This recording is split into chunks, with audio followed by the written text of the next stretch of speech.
Order! Order! You are an incorrigible delinquent at times. Behave yourself, man!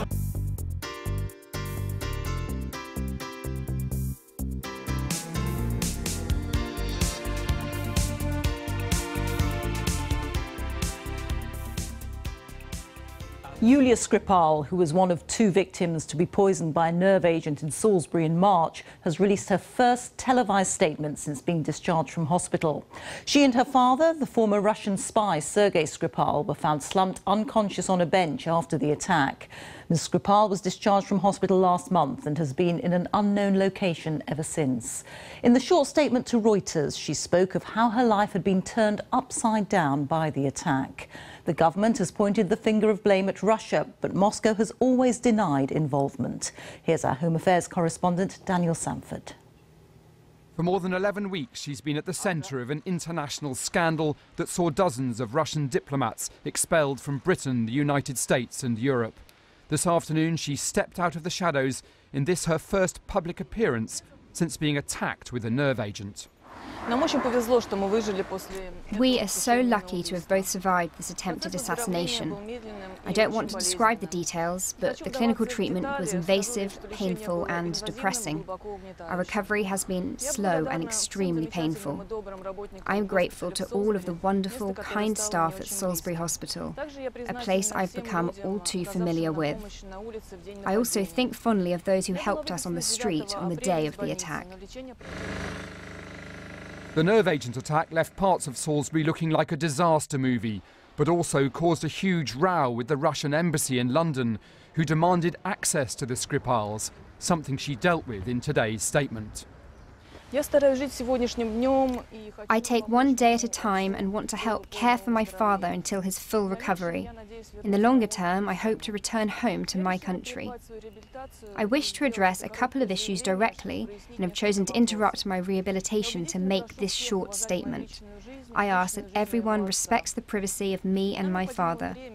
We need time to recover and come to terms with everything that has happened.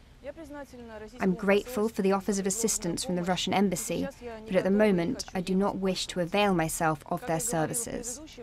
Also, I want to reiterate what I said in my earlier statement, that no one speaks for me or my father but ourselves. She also released a handwritten copy of the statement in both Russian and English. Her neck showed signs of a tracheotomy, suggesting that her recovery had, as she said, been both difficult and painful. She and her father Sergei were attacked on the 4th of March. He was only released from hospital on Friday and has not yet been seen in public.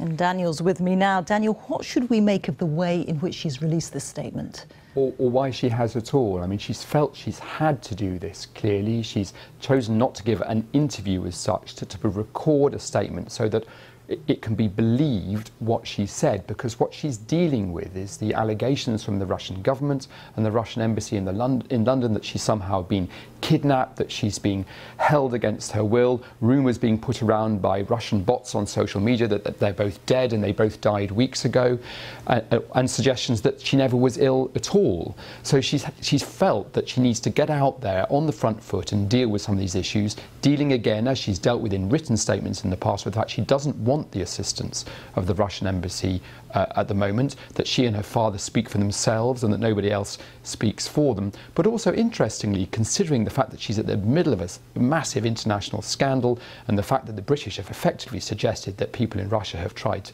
to kill her, she's saying that she does hope one day to be able to return to Russia. Daniel, thank you.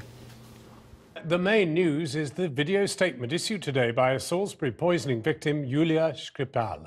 Speaking to Reuters at an undisclosed location, she describes her shock at what happened to her and to her father, Sergei, and asks for their privacy to be respected. Thanking the hospital staff who treated them, she goes on to say she does not wish to avail herself of the services of the Russian embassy at the moment. As Parika Brown now reports. Eyes up. Just 3 months ago, Yulia Skripal and her father Sergei were found slumped on a park bench in Salisbury, targets of a nerve agent attack. Yeah, okay. It sent shockwaves through British-Russian relationships. It almost killed the 33-year-old woman and her father. Testament to their resilience and the work done at Salisbury's district hospital, today Yulia Skripal stepped out into the light and spoke for the first time. Добрый день. Меня зовут Юлия Скрипаль. The only clue to the invasive treatment she'd been through, a scar on her neck. Я приехала в Великобританию 3 марта навестить своего отца, как я и делала ранее. I came to the UK on March the 3rd to visit my father, something I've done before. After 20 days in a coma, I woke to the news that we may have been poisoned. I still find it difficult to come to terms with the fact that both of us were attacked in such a way. The fact that a nerve agent was used to do this is shocking. We are so lucky to have both survived this attempted assassination. I don't want to describe the details, but the clinical treatment was invasive, painful and depressing. Our recovery has been slow and extremely painful. Her father, former Russian double agent Sergei Skripal, was discharged last week from hospital. Although the Russians have denied involvement, the UK government has blamed them for the attack. Her statement today, understandably, avoided the politics. At the end, though, she reiterated that she did not want to avail of Russian consular assistance, which has been a bone of contention for the Russians. I'm grateful for the offers of assistance from the Russian embassy, but at the moment I do not wish to avail myself of their services. Also, I want to reiterate what I said in my earlier statement, that no one speaks for me or for my father, but ourselves. The complex police investigation continues, but these images of Yulia Skripal looking and sounding so well will prompt near universal feelings of relief. They will prompt something else, though, in those who tried to kill her. To see Yulia Skripal today walking in the sunshine, it is hard to believe what she's gone through until, of course, she started talking about it. A telltale scar on her neck where a breathing tube had been inserted was one clue. No wonder then she said that she and her father Sergei, the former Russian spy, were lucky to have survived. Her recovery from what she called an attempted assassination had been extremely slow and painful, and yet she hopes one day, she says, to return to Russia. She could have just disappeared to rehabilitate in silence.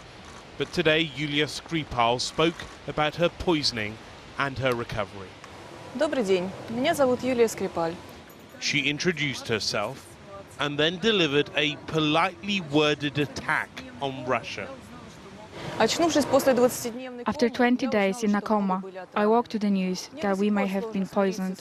I still find it difficult to come to terms with the fact that both of us were attacked in such a way. The fact that a nerve agent was used to do this is shocking. We are so lucky to have both survived this attempted assassination. I don't want to describe the details, but the clinical treatment was invasive, painful and depressing. She didn't name Russia or the Kremlin or Vladimir Putin. In fact, her message was almost patriotic, but it seemed clear who she was referring to. In the longer term, I hope to return home to my country. I wish to address a couple of issues directly and have chosen to interrupt my rehabilitation to make this short statement. Britain says it is highly likely that Russia was behind this attack. Detectives say Novichok was smeared on the front door handle of Sergei Skripal's home in Salisbury. Russia has offered him and his daughter help. Her response today, thanks, but no thanks. I'm grateful for the offers of assistance from the Russian embassy, but at the moment I do not wish to avail myself of their services. Also, I want to reiterate what I said in my earlier statement, that no one speaks for me or for my father, but ourselves. The scar on her neck is consistent with a tracheotomy, but otherwise she seemed remarkably well after almost 3 weeks in a coma. Then she signed her statements, one in English, one in Russian, in front of journalists from the Reuters news agency. Her intended message, that no one is distorting the words of her and her father. Right, what do you make of the timing of this statement, her first on camera, and also the nature of it? Well, this was a remarkable almost at times mesmerising 2 minutes of footage. But what do we learn from listening to it? Almost nothing. What do we learn from looking at it? Well, much, much more. Not only about the speed and the nature of the recovery, but also it goes some way towards shattering the myth that was being circulated by the Russians, that perhaps Yulia Skripal was holed up somewhere, perhaps she was actually very ill, perhaps even that she might have perhaps died. This goes some way towards shattering that myth, but not all the way, because this was not a free-flowing interrogation. This was a statement, and inevitably the Russians are now saying that this was a piece of propaganda, that this was a statement that was written by the British and delivered by Yulia Skripal under duress. Now, secretly, behind the scenes, the British security services are saying that this was really catching the Russians by surprise, but it marks very much an escalation in the war of words in this. Rohit Khatri, thank you. Yeah, we're doing it that way round. Of this fight, Yulia Skripal, glad to be alive. It's her first interview, looking fantastic, it has to be said. Scar on her throat, of course, from where she had a tracheotomy. She's revealed that it was a very painful recovery, very slow. Her father's still not made a full recovery. She's talked about a state assassination bid, so clearly she's pointing the finger at Putin, but says she wants to go home. But not yet, because she wants to look after her dad, and she's a brave woman if she does go home, because I don't know that I'd want to go and live in Putin's Russia. But she talks about an assassination bid, not... I don't think she says a state Actually, she doesn't say assassination. No. But I like the Sun Bond play headline from Russia with, look, but he's right, though, for once. She does look remarkable, given we were told she was at death's door, and both were led to believe both she and her father were likely to die from this fatal nerve agent. So there's a lot of questions around who who was responsible. I agree, the trail leads back to Russia, but did Putin know? Did he authorise it? Was it the FSB, the security service on their own? Was it military intelligence? Did they, a bunch of crooks or whoever? All these unanswered questions. And when it was Alexander Litvinenko, we finally got you could follow the radioactive trail, you could see the airline tickets, we knew who did it, they were named who did it, and then Putin protected them. In fact, one's now in the Duma, the parliament. Yes, you're suggesting all these other people could have committed this atrocity, but actually the British government has persuaded the world, all those that supported and expelled diplomats, that in fact who did it was the Russian government. But she's always... the EU, the UN, America... There's about 20-odd countries. The only person who hasn't managed, Britain hasn't managed to persuade, is the leader of the opposition, who was more interested in talking about Tories taking donations from Russian businessmen. Utterly inappropriate. No, that's... Come on. May always leaves a little cat flap open in case... She never says absolutely. No. It's always, highly likely, and I agree. You can see where it's going. I don't want to... Well, the experts at Porton Down said they could not...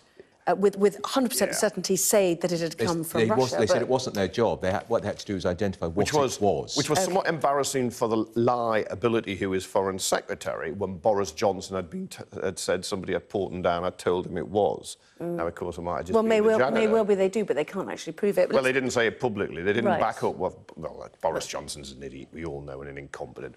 But he did put his foot in it. Accomplished foreign secretary. Well, you can pay for his private plane. Double-page spread in the Daily Mail. Poisoned Yulia, I don't want help from Putin. She had said that in a written statement as well, hadn't she? Yeah, and you read that, 20 days in a coma. I mean, that is nearly 3 weeks in a coma. That is an incredibly long period and underlines the gravity of it at the time.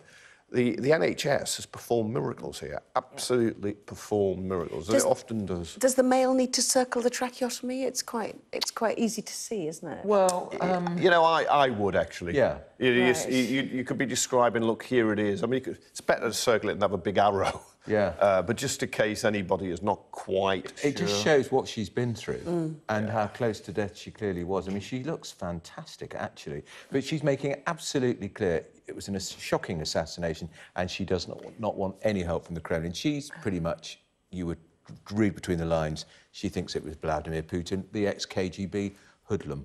And the pain she talked about. I think you're jumping ahead on her behalf. I think I'd be reading between the lines. That's what she thinks. The pain, I was going to say, because it's a nerve agent. Yes. I mean, you hate to think what they've been through. And also, if there's going to be long-term implications for her. You know, will they make old bones? And of course, Dad's still not fit and healthy yet. Well, because he's older, he won't be as fit as her. He's been discharged, but we haven't seen him yet. He may have taken a greater dose. Yes, he may have been the one that got to the front door. Smeared on the front door. But all those, we still don't really know. Hopefully we will. If they're on the trail of Mr. or Ms.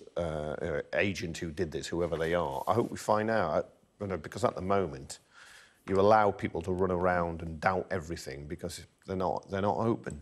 Yes, and indeed the Russians, of course, continuing their scepticism. The Russian embassy in the UK, we're glad to have seen Yulia Skripal alive and well. The statement she read out contains no new information. However, the video shown only strengthens our concerns, as did the conditions in which she's being held.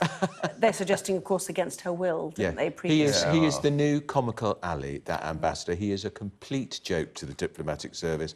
He's just...